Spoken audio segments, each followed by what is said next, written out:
Hi, നമസ്തേ, നമസ്കാരം. ഇന്ന് ചായയുടെ കൂടെ കഴിക്കാൻ ഒരു കറുമുറ 4 മണി പലഹാരമാണ് അമ്മ തയ്യാറാക്കുന്നത്. Crispy cashew nut pakoda. കാഷ്യൂനട്ട് കൊണ്ട് നമ്മൾ പല രീതിയിലുള്ള ഗാർണിഷ് തയ്യാറാക്കാറുണ്ട്. ബിരിയാണിക്കായാലും പായസത്തിനായാലും, ഇനിയും അതുമല്ല ഡിസേർട്ട്സിനോ ഗ്രേവീസിനൊക്കെ നമ്മൾ പലപ്പോഴും കാഷ്യൂനട്ട് അരച്ച് ചേർക്കാറുണ്ട്. എന്നാൽ കാഷ്യൂനട്ട് കൊണ്ടൊരു പക്കോട നിങ്ങൾ ആദ്യമായിട്ടായിരിക്കും കേൾക്കുന്നത്. അതിനെക്കുറിച്ച് ആലോചിക്കുമ്പോൾ തന്നെ ഒരു ക്രിസ്പിനെസ് ഫീൽ ചെയ്യുന്നില്ലേ? പുതിനയിലയുടെയും മല്ലിയിലയുടെയും കറിവേപ്പിലയുടെയും പ്രത്യേക ഫ്ലേവറുള്ള ഈ ഒരു പക്കോട ഉണ്ടെങ്കിൽ നിങ്ങളുടെ ടീ ടൈം സുമാറാണ്. അപ്പോൾ അമ്മയുടെ ഈ ഒരു റെസിപ്പി നമുക്ക് കാണാം. നമ്മുടെ ഈ കാഷ്യൂനട്ട് പക്കോട തയ്യാറാക്കാനായിട്ട് ഇത്ര ഇൻഗ്രീഡിയൻസ് ആണ് നമുക്ക് ആവശ്യമായിട്ടുള്ളത്. 300 ഗ്രാം കാഷ്യൂനട്ട് അരമണിക്കൂർ വെള്ളത്തിൽ സോക്ക് ചെയ്തിട്ട് വെച്ചിരിക്കുന്നതാണ്. ഞാൻ ഇതുപോലെ രണ്ടായിട്ട് സ്പ്ലിറ്റ് ചെയ്ത് വെച്ചിട്ടുണ്ട്.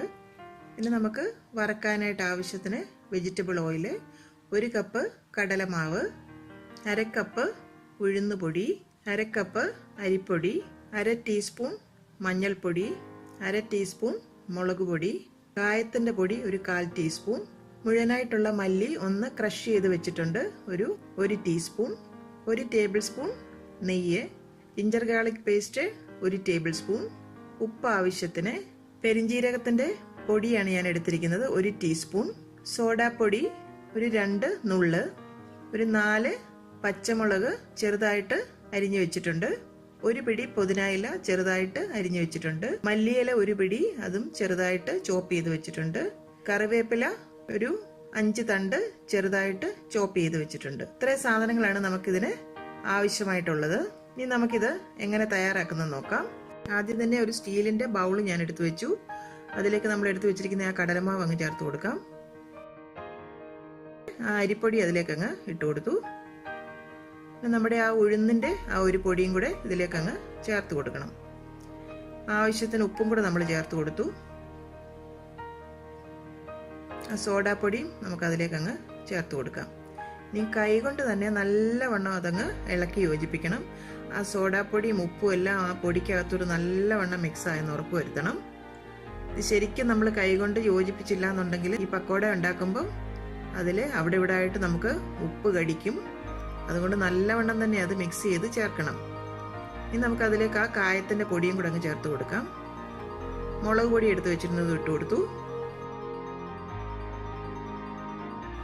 നമ്മുടെ പെരിഞ്ജീരകത്തിൻ്റെ പൊടി അങ്ങ് ചേർത്ത് കൊടുത്തു. മഞ്ഞപ്പൊടി ഇട്ട് കൊടുത്തു. ഇനി നമ്മുടെ ആ മല്ലി ചതച്ച് വെച്ചിരുന്നത് കൂടെ അങ്ങ് ഇട്ട് കൊടുത്തു. വീണ്ടും നമുക്ക് കൈ കൊണ്ട് ഇത് നല്ലവണ്ണം അങ്ങ് ഇളക്കി യോജിപ്പിക്കണം.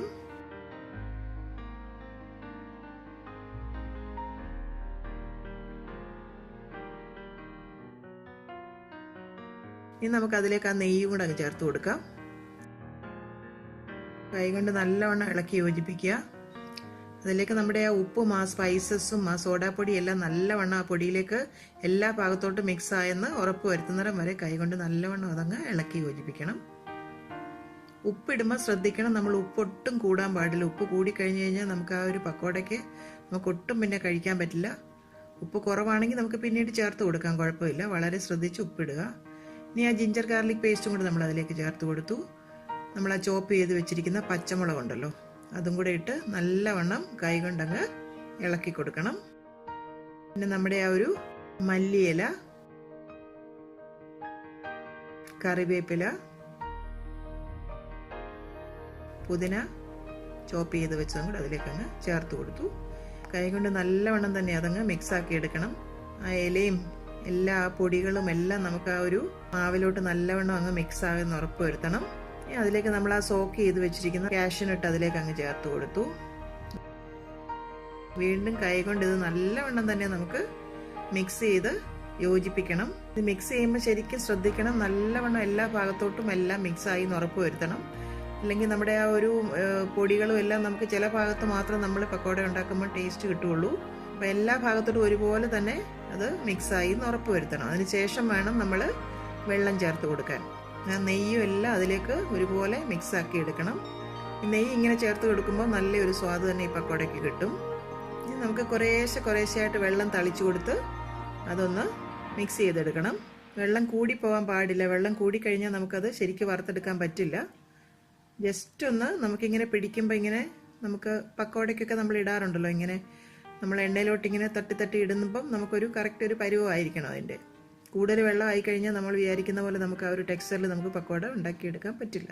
കുറേശ്ശെയായിട്ട് വേണം വെള്ളം ചേർത്ത് കൊടുക്കാൻ. എന്നിട്ട് ഓരോ പ്രാവശ്യം നമുക്കത് ഇളക്കി ഇളക്കി യോജിപ്പിക്കണം.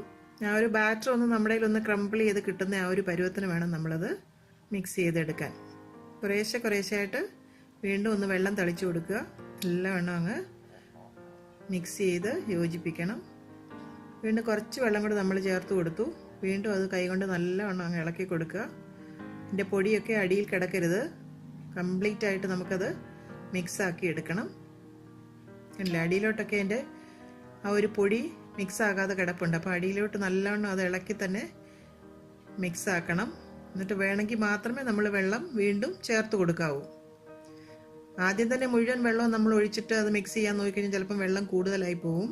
അതുകൊണ്ട് കുറേശ്ശെയായിട്ട് വെള്ളം ഒഴിച്ച് കൈകൊണ്ട് നല്ലവണ്ണം അത് മിക്സാക്കി എടുക്കണം. കുറച്ചും കൂടെ വെള്ളം നമുക്ക് വേണം. ഒന്നുകൂടെ തളിച്ചു കൊടുക്കാം. ശരിക്കും നമുക്ക് 4 മണിക്കൊക്കെ ചായയുടെ കൂടെ നല്ലൊരു സ്നാക്കായിരിക്കും. കുട്ടികൾക്ക് ഇത് നന്നായിട്ട് ഇഷ്ടപ്പെടും. ആ പുതിനയുടെയും ആ മല്ലിയിലയുടെയും ആ കറിവേപ്പിലയുടെയും എല്ലാം കൂടെ ഒരു ടേസ്റ്റ് വരുമ്പോൾ നല്ലൊരു സ്നാക്ക് തന്നെയാണിത്. കുറച്ച് വെള്ളം കൂടെ തളിച്ചു കൊടുത്തു. ചിലരിത് അരിപ്പൊടിയും കടലമാവും മാത്രം ഇട്ടുണ്ടാക്കുന്നത് ഞാൻ കണ്ടിട്ടുണ്ട്. പക്ഷെ ആ ഉഴുന്നുപൊടിയും കൂടെ ചേർക്കുമ്പോഴാണ് അതിന് കറക്റ്റായിട്ടൊരു സ്വാദ് വരുന്നത്. ആ ജിഞ്ചർ ഗാർലിക് പേസ്റ്റും എല്ലാം കൂടെ വരുമ്പം നല്ലൊരു സ്വാദ് തന്നെയാണ് ഇതിന്. നമ്മൾ ശ്രദ്ധിക്കേണ്ട കാര്യം, പൊടികൾ ആദ്യം നമ്മൾ ഉപ്പും സോഡാപ്പൊടിയൊക്കെ മിക്സ് ചെയ്യുമ്പോൾ നല്ലവണ്ണം എല്ലാ ഭാഗത്തും മിക്സായി എന്ന് ഉറപ്പ് വരുത്തണം. ഉപ്പല്ലെങ്കിൽ നമുക്ക് ഭയങ്കരമായിട്ട് ചില ഭാഗത്ത് മാത്രം കടിച്ചു കഴിഞ്ഞാൽ നമുക്ക് പിന്നെ ഇത് കഴിക്കാനേ പറ്റില്ല. അതുകൊണ്ട് ഉപ്പൊക്കെ ആദ്യം മിക്സ് ചെയ്ത പൊടികളിലേക്ക് ചേർത്തിട്ട് വേണം നമ്മൾ ബാക്കി ഇൻഗ്രീഡിയൻസ് ഒക്കെ ചേർത്ത് പിന്നെ വെള്ളം ചേർത്ത് കൊടുത്തത് കുഴയ്ക്കാനായിട്ട്. അപ്പോൾ ഇത് ഏതാണ്ടൊന്ന് റെഡിയായി വന്നിട്ടുണ്ട്. ഇനി നമുക്കൊരു സ്റ്റീലിൻ്റെ ചീനച്ചട്ടി ഞാൻ അടുപ്പി വെച്ചു. അതിലേക്ക് നമുക്ക് ആവശ്യത്തിന് വെജിറ്റബിൾ ഓയിൽ അങ്ങ് ചേർത്ത് കൊടുക്കാം. കുറച്ച് എണ്ണ ഒഴിച്ചിട്ട് നമുക്ക് പല ബാച്ചായിട്ട് തന്നെ നമുക്കിത് ഉണ്ടാക്കിയെടുക്കാം. അല്ലെങ്കിൽ നമുക്ക് കൂടുതൽ എണ്ണ യൂസ് ചെയ്യേണ്ടി വരും. നമ്മുടെ കൈ ഒന്ന് നല്ലവണ്ണം വെള്ളം തൊട്ട് നനച്ചിട്ട് ഇതുപോലെ ചെറിയ ചെറിയ പീസാക്കി ആ എണ്ണയിലേക്ക് അങ്ങ് ഇട്ട് കൊടുക്കണം. കൈ ആദ്യം വെള്ളം കൊണ്ട് നനയ്ക്കാനായിട്ട് ശ്രദ്ധിക്കണം. കുറേശ്ശെയായിട്ട് നമുക്ക് ഏത് സൈസ് വേണമെങ്കിൽ ചെയ്തെടുക്കാം. ഞാനിപ്പോൾ ചെറുതായിട്ടാണ് ചെയ്യുന്നത്. ഇതുപോലെ ഒരു ഇറഗുലർ ഷേപ്പായിട്ട് ഇരിക്കുന്നതാണ് നമ്മൾ പക്കോട ഉണ്ടാക്കുമ്പോൾ നല്ലത്. ഷേപ്പ് ചെയ്തൊന്നും ഇടേണ്ട ആവശ്യമില്ല. കൂടുതലായിട്ട് അങ്ങ് തിങ്ങി ഇടാൻ പാടില്ല. അങ്ങനെ ഇട്ട് കഴിഞ്ഞാൽ പെട്ടെന്ന് തന്നെ ആ എണ്ണ അങ്ങ് തണുത്തു പോവും. തണുത്തിട്ട് നമുക്ക് വേണ്ട തരത്തിൽ അതൊരു ക്രിസ്പിനെസ് നമുക്ക് കിട്ടത്തുമില്ല. ഇതേ ഒരു സൈസിൽ നമുക്ക് ചെയ്തെടുക്കുന്നതായിരിക്കും നല്ലത്. നമുക്കപ്പോൾ എടുത്ത് ഒരു പീസ് എടുത്ത് വായി വെക്കാൻ പറ്റും. അതിലൊരു പീസിനകത്ത് തന്നെ ഒരു കാഷ്യൂ നട്ട് നമുക്ക് കടിക്കാനും കിട്ടും. ഏതാണ്ട് അതിൻ്റെ കളറൊക്കെ ഒന്ന് മാറി വന്നിട്ടുണ്ട്. നമുക്കൊന്ന് ഇളക്കി കൊടുക്കുക. അപ്പോൾ 2 വശം അതിൻ്റെ നല്ലവണ്ണം അങ്ങ് മൂത്ത് കിട്ടും. നല്ല കറുമുറാന്നിരിക്കുന്ന ഒരു പക്കോടയാണിത്. വളരെയധികം ടേസ്റ്റിയുമാണ്. നിങ്ങളെല്ലാവരും ഇത് വീട്ടിൽ ട്രൈ ചെയ്ത് നോക്കണം. ഞാൻ പറഞ്ഞ പോലെ ആ പുതിനയുടെയും ആ മല്ലിയിലയുടെയും ആ കറിവേപ്പിലയുടെയും എല്ലാം കൂടി ആ ഒരു ഫ്ലേവർ എണ്ണയിലങ്ങ് വറുത്തെടുക്കുമ്പോൾ ഒരു പ്രത്യേക ഒരു ഫ്ലേവർ തന്നെയാണ്. ഇതുപോലെ ഒരു സ്ട്രെയിനറിലേക്ക് നമുക്കതങ്ങ് കോരി മാറ്റാം. അപ്പോൾ എക്സസ് ആയിട്ടുള്ള ഓയിൽ നമുക്കങ്ങ് ഡ്രെയിൻഡായി കിട്ടും. അപ്പോൾ ഏതാണ്ട് ഇത് റെഡി ആയിട്ടുണ്ട്. നല്ല ക്രിസ്പി ആയിട്ട് വന്നിട്ടുണ്ട്. ആ കാഷ്യൂ നട്ടൊക്കെ നല്ലവണ്ണം ഫ്രൈ ആയി വന്നിട്ടുണ്ട്. ഇനി നമുക്കിതങ്ങ് കോരി അങ്ങ് മാറ്റാം.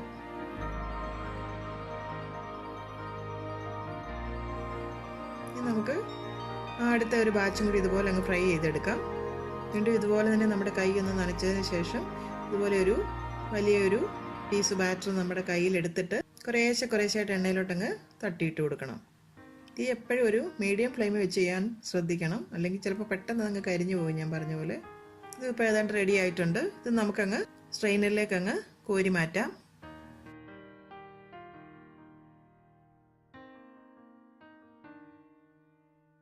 ഇപ്പം കണ്ടില്ലേ, നമ്മുടെ 3 ബാച്ചും ഞാൻ അതുപോലെ തന്നെ ഫ്രൈ ചെയ്ത് എടുത്തിട്ടുണ്ട്. ഇനി നമുക്ക് എണ്ണയിലേക്ക് ഇതുപോലെ കുറച്ച് കറിവേപ്പില അങ്ങ് ഇട്ടിട്ട് നല്ല ക്രിസ്പി ആയിട്ട് ഫ്രൈ ചെയ്ത് ഇതിൻ്റെ പുറത്തേക്ക് അങ്ങ് ഇട്ട് കൊടുക്കാം. അപ്പം നിങ്ങൾ ചായ ഉണ്ടാക്കുമ്പോൾ ഈ ഒരു സ്നാക്ക് നിങ്ങൾ അതിൻ്റെ കൂടെ ഉണ്ടാക്കി കഴിച്ച് നോക്കണം. പെട്ടെന്ന് തന്നെ നമുക്ക് തയ്യാറാക്കി എടുക്കുകയും ചെയ്യാം. നല്ല കറുമുറ നമുക്ക് ചായയുടെ കൂടെ കഴിക്കാവുന്ന ഒരു സ്നാക്കാണിത്. എല്ലാവരും ട്രൈ ചെയ്ത് നോക്കിയിട്ട് ഫീഡ്ബാക്ക് അറിയിക്കണം. കണ്ടില്ല, നല്ല ക്രിസ്പി ആയിട്ടാണിത് ഇരിക്കുന്നത്.